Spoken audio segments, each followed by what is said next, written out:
Nay! Impostor? Bakit nandito ka, ha? Walang iya ka? Bakit mo ako ginagaya, ha? Baka nakakalimutan mo. Nanay mo ang sumira ng mukha ko. Ha? Wow! Hoy, Sofia! Tandaan mo! Katulong ka dito, di ba? Huwag kang paupa-upo lang dyan. Ma'am, kakatapos ko lang po maglinis. Nagpapahinga lang po ako. Talaga sumasagot ka pa sa amo mo, ha? Nay! Ang dumi pa dito, oh! Hindi niya ginagawa ng maayos yung trabaho niya. Walang iya ka? Madumi pa pala dito? At nakuha mo pang magpahinga dyan? Paano nangyari yun?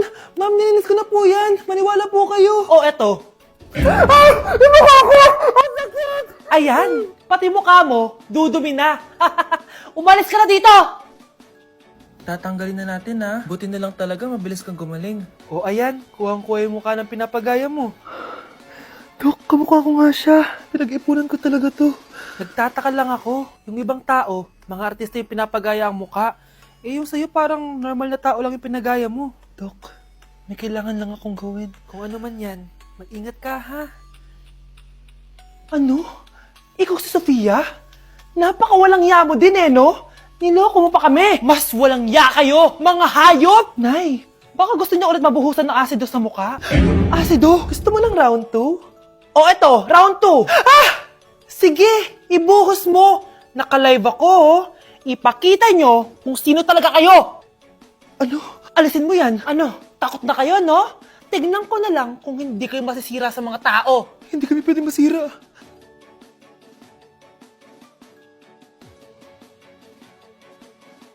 Hello po, ma'am. Ang ganda naman po ng bahay nyo. Sino yan, Nay? Hello po. Anak, ito nga pala si Bebang. Bagong katulong natin dito. Siguraduhin mo lang na magaling ka ha. Dahil ayoko sa lahat, yung tatanga-tanga. Opo, ma'am. Ayusin ko po yung trabaho ko. Sige na, mag-umpisa ka na maglinis. Sige po. Di ko talaga gusto yung bago namin katulong dito. Nakakainis yung mukha niya. Ano yun? Ano ba yan? Unang araw pa lang dito, may nabasag ka na agad? Sorry po, ma'am. Tatanga-tanga kasi maglinis? Di mo ba alam na 1,000 pesos ang isa niyan? Linisin mo na yan! At wala ka sweldo na 3 araw ha! Dahil wala ka naman pambayad niyan! Ganito nyo pala tinrato ang nanay ko. Humanda kayo. Bebang! Gawin mo nga ako ng kape! Ma'am, eto na po yung kape nyo. Ano ba yan? Bakit malamig na to? Gusto mo tamo ko to sa mukha mo, ha? Sorry po, ma'am. Gawin mo ako ulit ng bago. Baka na pang magawa ko sa'yo. Sige po, gagawa na lang po ako ulit ng bago. Pakatanga. Ma'am, eto na po yung mainit nyo pong kape. Sa susunod, huwag kang tatanga-tanga kung ayaw mo mawalan ng trabaho. Bebang! Kuhaan mo nga ako ng tubig dito. Eto po, ma'am, yung tubig nyo. Doon ka na nga. Yung makita pagmumukha mo. Sakit ng tiyan ko.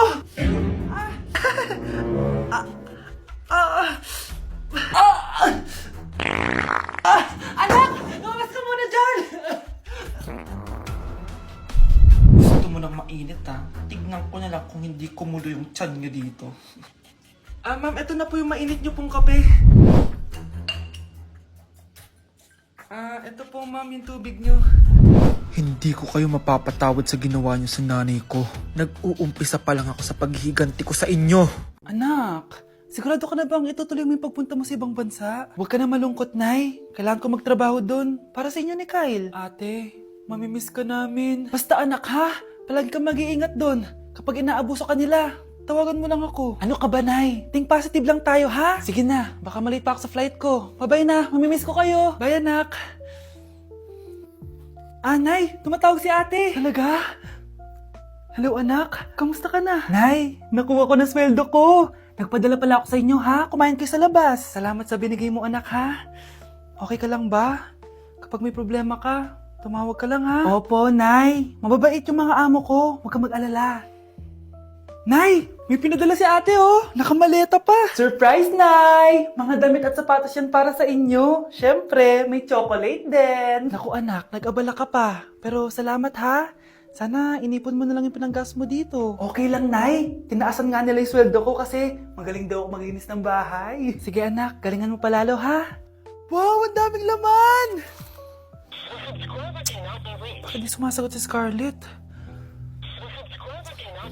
Baka busy. Anak, tumawag na ba ate mo? Ilang araw na siyang di tumatawag Nay, may tumatawag. Ay, salamat sa Diyos, tumawag na. Hello anak. Nay, may pinadala ulit sa ate. Ang bigat. Ano? Anong nawawala? Ano kaya naman nito? Hello? Hello?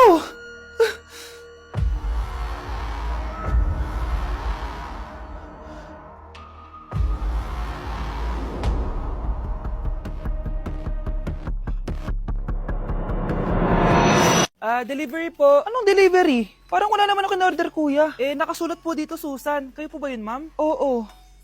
Sige, baka nakalimutan ko lang. Nay, ano po yan? Cellphone? Di ba mahal to? Opo, Nay. Paano ka nakabili niyan? Siguro nanalo ng raffle si nanay. Nay? Oo, anak. Bakit? Nabalitaan niyo na ba, Nay? Uso yung mga scammer ngayon. Totoo ba? Grabe na talaga ngayon, anak. Sabi sa nakita ko, Nay, nang scam daw siya ng mamahaling cellphone gamit ang credit card ng ibang tao. At ito pa'y malala, Nay. Nang scam daw din siya ng pera. Delivery po. May delivery ata, anak. Delivery po. Ikaw na naman, kuya. Susan po ulit, ma'am. Wala naman nga ako in-order. Wala akong magagawa dyan, ma'am. Sa'yo nakapangalan eh. Sige na po, una na ako. Ano na naman laman neto? Pera? Ito ba yung sinasabi ni Scarlett na galing sa scam? Pero bakit sa akin nakapangalan? Anong gagawin ko dito? Hindi naman ako yung scammer. Nay, may naghahanap po sa inyo sa labas. Anak! Sige, pupunta na ako.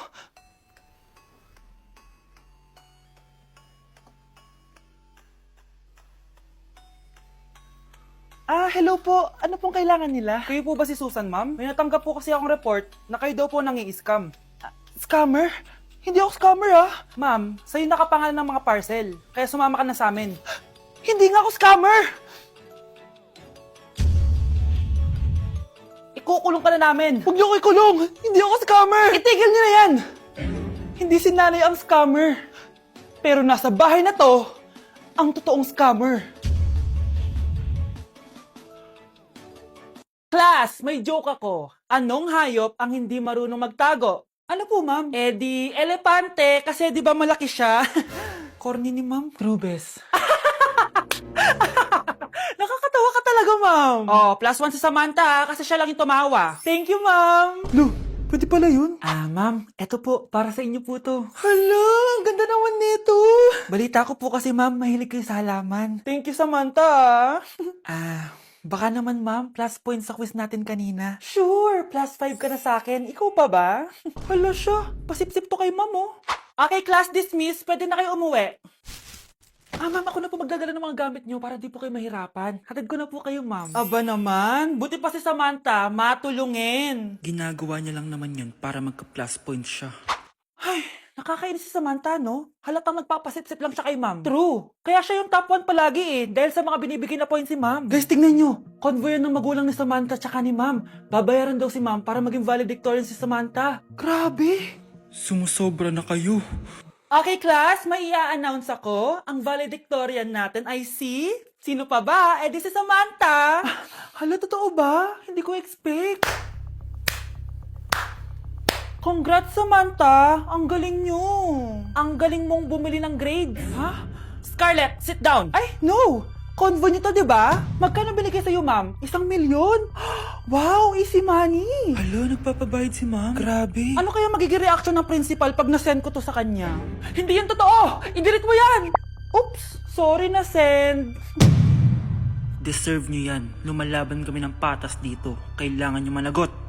Dok, bakit ka meron neto, ha? Bakit may picture ka ng nawawala akong anak? Hindi mo ba talaga ako naaalala? Hindi. Sabihin mo sa akin, buhay pa ba ang anak ko? Umalis ka na. Marami pa akong gagawin. Buhay pa ba ang anak ko? Oo! Buhay na buhay ako! Ako ang anak mo na iniwan mo sa palengke dati! Nagtataka ka? Isa na akong trans ngayon. Alam mo, buti na lang may mabait at mayamang pamilyang kumukup sa akin. Kaya maganda yung naging buhay ko. Tingnan mo, naging doktor pa ako. Kaya salamat sa'yo at iniwan mo ko. Anak, hinanap kita. Umasa ako na babalik ka. Hindi na importante yan. Ayaw na kita makita at hindi na kita kailangan. Kaya umalis ka na! Hello po. Kamusta po yung pasyente? Dok, si nanay naman yung nagkasakit. Kamusta na siya? Okay naman. Sa iba ko na lang siya ipapaasikaso, ha? Anak? Anak, please! Bakit anak tawag mo sa kanya, Nay? Sure ka ba na habang buhay ka magagalit sa nanay mo? Nakita ko results niya kanina. Anytime, pwede siya mawala. Magpapahangin lang ako. Nasaan na sila? Hello, nurse? Nasaan yung pasyente dito sa room 214? Anak? Ako ba hanap mo? Nay, akala ko may masamang nangyari na sa'yo. Anak, hindi na kita iiwan. Good news! False alarm lang pala yung nakita namin result sa nanay mo. Ibig sabihin, magiging okay siya. Salamat naman. Nay, ayoko na mawala ka sa akin, ha? Yay! May ate na ako! Mga anak, ano natanggap ng regalo ngayong Pasko? Binigyan ako ng earphones, Nay! Bakit ganito yung binigay sa akin? Binigyan lang naman ako ng bagong iPhone! Ang daya naman! Bakit? Kasalanan ko ba mas mayaman yung ninang ko kesa sa inyo? May iPhone ka nga, Android naman yung lumilitaw. Che! Ikaw, Nay, anong natanggap mo? Sama ng loob. O ano, huwag niyo na yung tanong kung ano natanggap ko. Halata naman, di ba? Ang babait ninyo, thank you. Ito, 100, ang galing nyo. Mukhang malaki bigayan dun ah. Salamat po! Jingle bell, jingle bell, jingle... Oh, ito, 10 pesos. 10 pesos? Sa kanila 100? Bakit ganito lang yung akin? Di ba ikaw yung ex ng anak ko? Yung nanloko sa kanya? Salamat ka, binigyan pa kita. Sungit! Asim naman ng anak nyo. Aba, bastos! A few moments later. Hi, Mars! Ay, ito na ba yung anak ko? Ang laki niya na pala. Ay, oo, Mare. May girlfriend na nga yan eh. Boyfriend po. Ah, marunong din yan kumanta, Mare. Mga gusto mo marinig. Na yan ba yan? Talaga? Sige nga, pasampon. Kumanta ka na. Gusto ko nang bumitaw. Ayusin mo. Paano ka magkakapera niyan? Gusto ko nang bumitaw. Galing naman. O, eto, pamasko mo. Ay, akin na yun, Mare. Baka mawala pa niya yan. Burara pa naman yan. Ay, wait. Isasend ko na lang pala sa Shopee Pay ng inaanak ko. For sure, hindi niya mawawala yun doon. Super easy lang magpadala ng Shopee Pay ang PAW. Just go to your profile, click Send Money, and send ang PAW. Just enter the amount at kung ilan ang bibigyan nyo. Pwede pa kayo mamili kung anong design at kung anong gusto nyo sabihin. Kaya ikaw, Mare, send your pamasko na through Shopee Pay ang PAW. Ay, may Shopee Pay na pala. Sige, gagamitin ko yun. Thank you po, Ninang. Got you, inaanak.